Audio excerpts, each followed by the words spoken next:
Students, class 6 के question bank में आपका स्वागत है। चलिए शुरू करते हैं रिवीजन।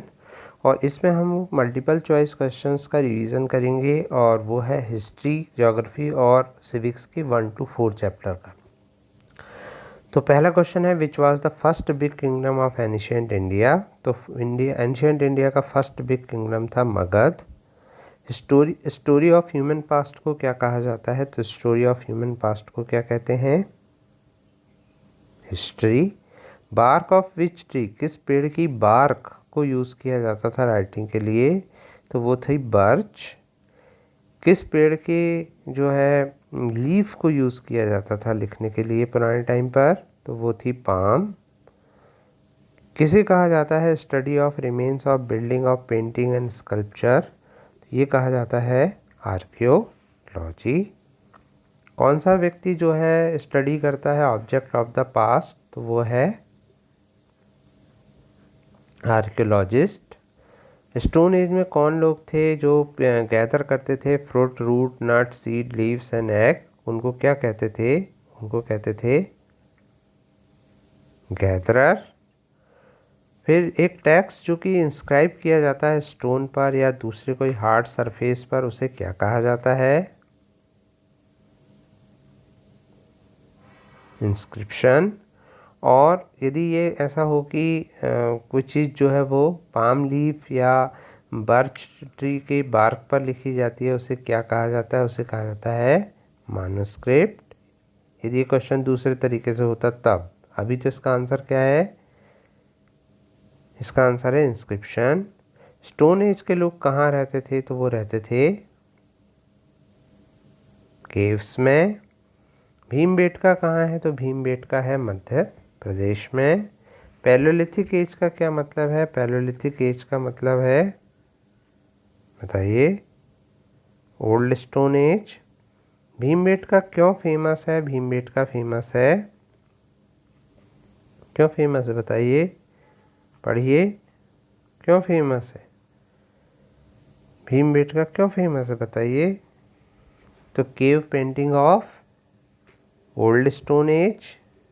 किस स्टेट में हुनांसगी है? तो हुनांसगी जो है वो है कर्नाटक। कुर्नूल कहाँ पर है? तो कुर्नूल जो है वो है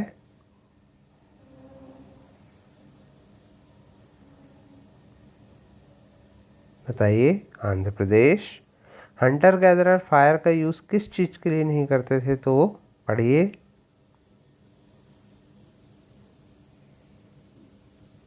वो नहीं करते थे ब्रिक्स बनाने के लिए, क्योंकि वो लोग ब्रिक्स बनाना नहीं जानते थे। What is the meaning of neolithic age? Neolithic age का क्या मतलब है?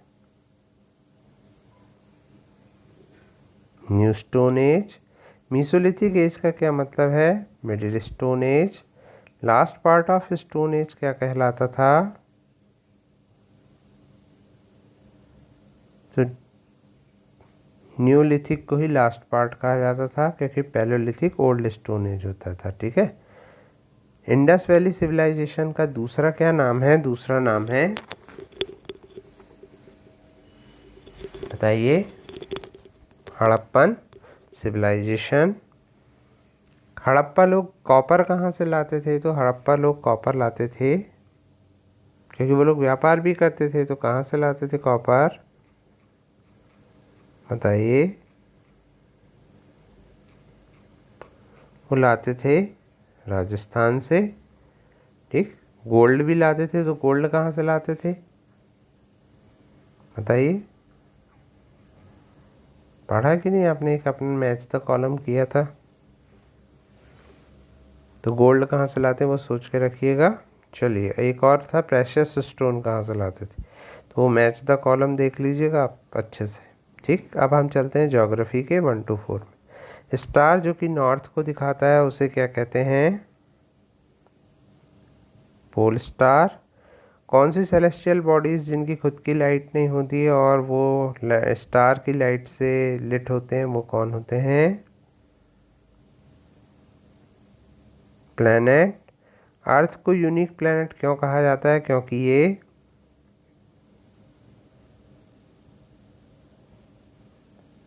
ना तो ज़्यादा गर्म है ना तो ठंडा, ये बात भी सही है। यहाँ पर presence of air and water है, ये बात भी सही है, और ऑक्सीजन यहाँ पर लाइफ सपोर्टिंग गैस है, तो इसलिए इसका आंसर होगा ऑल ऑफ दीज। अर्थ को ब्लू प्लैनेट क्यों कहते हैं? क्योंकि यहाँ पर वाटर है। एस्ट्रॉइड किन किन के बीच में पाए जाते हैं? तो वो है मार्स और जुपिटर। मीटेराइट्स किससे मिलकर बने होते हैं? मीटेराइट्स जो होते हैं वो बने होते हैं पीसेस ऑफ रॉक। कौन सी चीज़ अर्थ को दो इक्वल पार्ट में नॉर्दर्न हेमिस्फीयर और सदर्न हेमिस्फीयर में डिवाइड करती है? वो है इक्वेटर। फिर कौन से पैरेलल को ट्रॉपिक ऑफ कैंसर कहा जाता है? तो 23 डिग्री एंड 30 मिनट्स नॉर्थ। और साउथ वाला होता तो इसको कैप्रिकॉन कहा जाता। ठीक है, ये दोनों याद रखिएगा, पूछे जाते हैं ट्रॉपिक ऑफ कैप्रिकॉन की डिग्री और ट्रॉपिक ऑफ कैंसर की डिग्री। किसको प्राइम मेरिडियन कहा जाता है? तो कहा जाता है 0 डिग्री लॉन्गिट्यूड। ठीक, अर्थ को कौन जो है वो ईस्टर्न और वेस्टर्न हेमिस्फीयर में डिवाइड करती है? वो क्या है? इक्वेटर जो है नॉर्दर्न और सदर्न में डिवाइड करती है, और ये प्राइम मेरिडियन। मोशन ऑफ अर्थ जो उसकी एक्सेस में 24 आवर में होता है उसे क्या कहते हैं?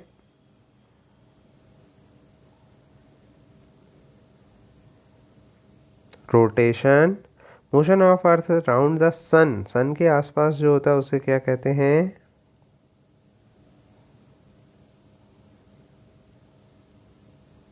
रेवोल्यूशन। कौन सा जो है सोर्स ऑफ लाइट है अर्थ को किससे लाइट मिलता है या किसके कारण एनर्जी लेवल यहाँ का सही रहता है? वो है सन। जिस ईयर में 366 डेज होते हैं उसे क्या कहा जाता है? Leap year. ये क्वेश्चन उल्टा भी पूछा जा सकता है कि लीप ईयर में कितने डेज होते हैं। When do we the longest day and shortest night occur in northern hemisphere में कब सबसे लंबे दिन और सबसे छोटी रात होती है? वो होती है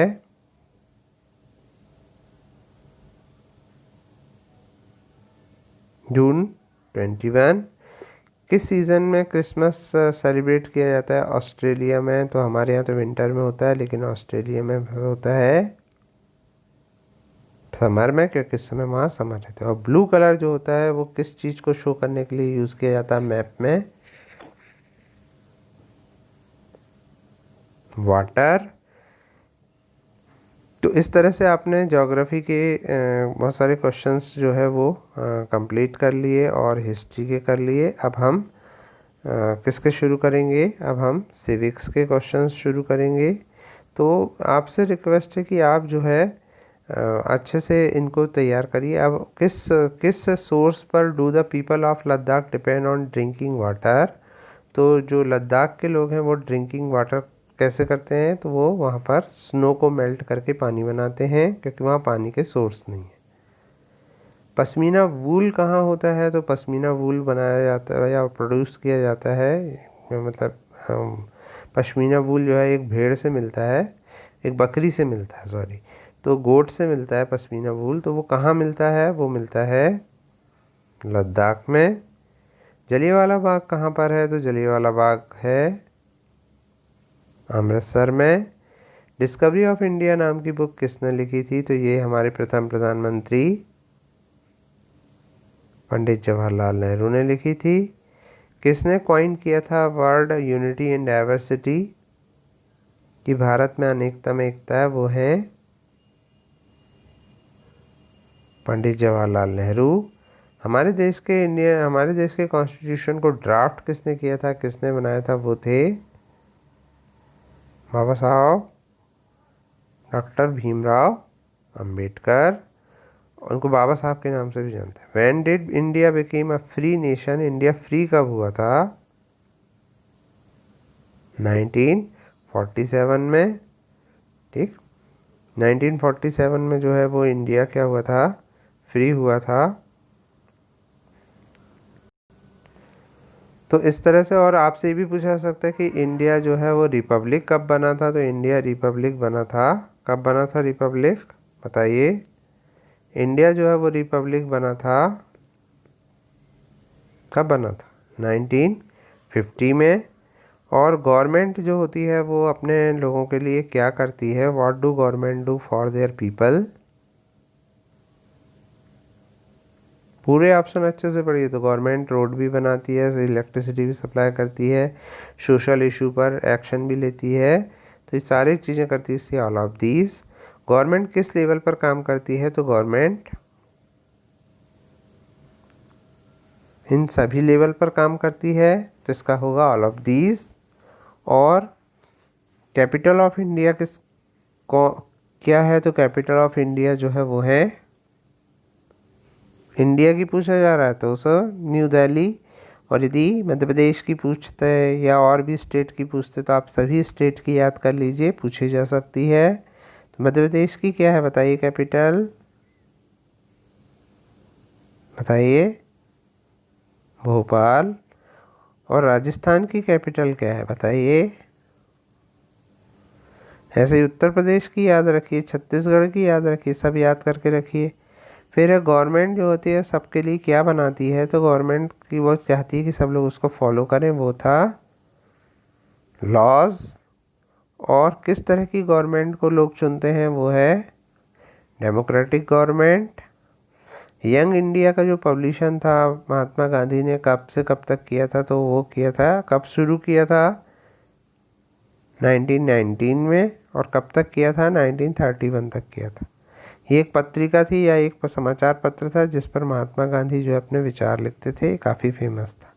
पूछा जाता है यंग इंडिया पत्र का मतलब यंग इंडिया का पब्लिशन किसने शुरू किया था, तो उसमें अपन लिखेंगे महात्मा गांधी। और कब शुरू किया था तब अपन लिखेंगे 1990। फिर है ऑफिशियल लैंग्वेज जो है वो साउथ अफ्रीका की क्या है, ये अपन ने माया वाले चैप्टर में पढ़ा था, ये है जुलू। और लीडर कौन थे अफ्रीकन नेशनल कांग्रेस के, जिनको वहाँ का अफ्रीका का महात्मा गांधी कहा जाता है, वो है नेल्सन मंडेला। और कितने साल के लिए इंडिया की गवर्नमेंट इलेक्ट होती है, वो होती है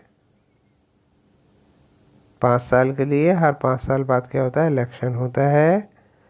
और जब हम किसी व्यक्ति को प्री डिफाइंड इमेज बना के देखते हैं तो उसे क्या कहते हैं, स्टीरियोटाइप। और निम्न में से कौन सा जो है स्टीरियोटाइप नहीं है बॉयज़ के लिए, तो वो है कि बॉयज़ जो होते हैं वो